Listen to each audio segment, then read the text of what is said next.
Хүмүүс надаас хоолой хүрдэг хэрхэн яаж идэвхжүүлэх вэ? Ярих ур чадвараа хэрхэн нэмэх вэ гэж асуугаад байдیں۔ Энэ бол маш чухал асуулт. Хүн бүрд үндсэн 7 урд байдаг. Оюуны хамгийн чухал хүрд бол хоолой хүрд буюу вишшута хүрд гэж явдаг. Энэ хүрд идэвхтэй байснараа та бусдад өөрийгөө ойлгуулж чадна, бусдыг өөрөө ойлгож чадна, амьдралаа удирдна, урсгана тий. Зам оюуны үрдүүдийг сэрэж өгдөг хүрд учраас ер нь хүн төрөлхтний хамгийн чухал хүрд гэж ойлгож болно. Амьтнаас ялгарх, бусад төрлөөс ялгарч байгаа хамгийн чухал хүрд бол хоолой чакра буюу вишшута хүрд байдаг. За энэ хоолой чакра нэтвэхтэй өндөр хөгжсөн өөрийгөө олсон хүнээс хүний хоолойноос 7 өнгийн хүрдний өнг ялгарх боломжтой, 7 тон ялгарх боломжтой. 7 өөр өнгөөр 7 өөр тооноор ярьж явах ёстой хүн төрлөختөн ч 1 тонн 2 тонныг ярьж ивэл их юм болчиход байгаа байхгүй. Яагаад вэ гэвэл хүмүүс хоолой чакра блоктой байдаг, хүмүүс хоолой хүрдээ гимтээсэн, бохирдуулсан байдаг. Тэгэхээр нөө 7 өнгөнийх нь 4 нь 5 нь үхээд ирэхээр та зүгээр л нөө далд тухамцрын хүчээр ярьж байгаа биш, эд эрхтнийхээ хүчээр ярьж ин гэсэн үг.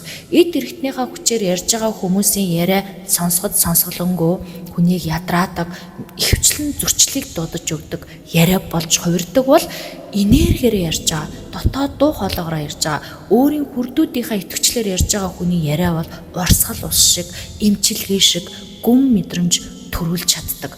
Мөн тухайн хүний ярьж байгаа ярианаас нь энергийн вибрац мэдрэгддэг, хүч мэдрэгддэг, герц ялгардаг гэсэн үг. Тэгэхээр бид бүхэн хэрвээ тэнгэрлэг энергитэй байгаад тэ өөрийгөө улам илүү хөгжүүлээд байвал бид нар 7 өнгөөр ярих боломжтой. Таны дуу хоолойноос 7 өөр герц хүч ялгарх боломжтой. Ингэх тусам бид нар хүнийг ярангаа эдгээдэг, ярангаа илэрхийлдэг, ярангаа тайвшруулдаг тийм хүч чадал бидний дотор байдаг гэсэн. Нэг юм уу 2 хүрдэрэл ярьдаг. Энэ бол одоо маш бага түвшин.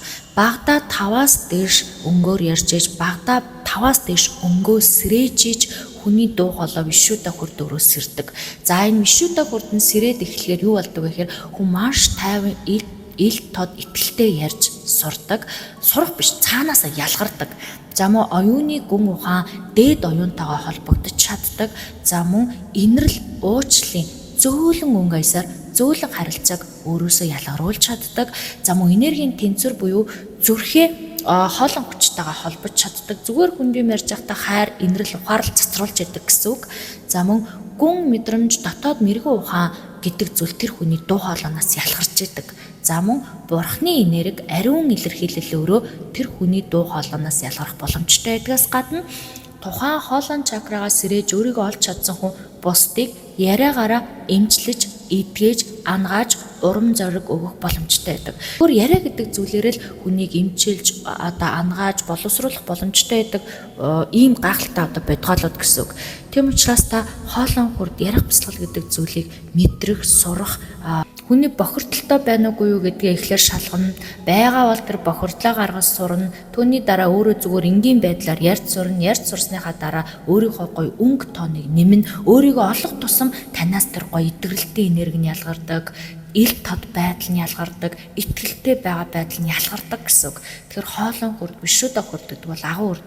Бүхэл хүрдүүд агуу, бүхэл хүрдүүд гайхалтай. Гэтэ миний бүр ингээд үнэхээр дурлаж энэ зүйл чи ямар чухал юм бэ гэж бодсон зүйл бол хоолой хүрд буюу вишшута хүрд гэдэг байхгүй. Таны дуу хоолойноос энергийн герц ялгарна, таны дуу хоолойноос ухаарал, тайван байдал мэдрэгдэнэ. Та дуу хоолой гэдэг хүчийг ашиглаж сурснараа өөрийгөө бүрэн ойлгож өөрөө өөртөө бүрэн ажил сурна гэсэн үг. Бидний дуу хоолойнд бурхантай адилхан хүч байж чаддаг. Дуу хоолойгүй байсан бол бид нар ярьж чаддгүй, вишшута хүрд байхгүйсэн бол бид нар өөрсдөө гэдэг бурхан гэдэг өндөр дээд энергийн давтамжтай харьцуулшгүй шүү дээ. Тэгэхээр энэ зүйлүүдийг бас мэддэг байх нь аюул чухал. За ингээд та онлайн сургууль сонирхч байвал ярих бясалгал хэмээх хичээлд сурч бас энэ ярих хоолой чакра гэдэг зүйлийг сонирхож сонсож болно. Тэгээ өөрийнхөө дуу хоолойг сонсоод үзье. Таны дуу хоолойноос эдгээх, ангаах, итгэл дүүрэн, тод, ил тод, оюунлаг энэ энергиуд ялгарч гэнэ үү? Эсвэл энэ энергиуд аль хэдийн унтарсан, айцтай, өвчлөлтөө цаашаа орцсон, ийм чахарсан, зуралдсан, итгэлгүй энерги сонсогдоод байна уу? Хэрвээ ийм байгаа бол та уртаа ажиллаарай гэж та нартай зөвлөмөр. Ингээд та нартай амжилт хүсье.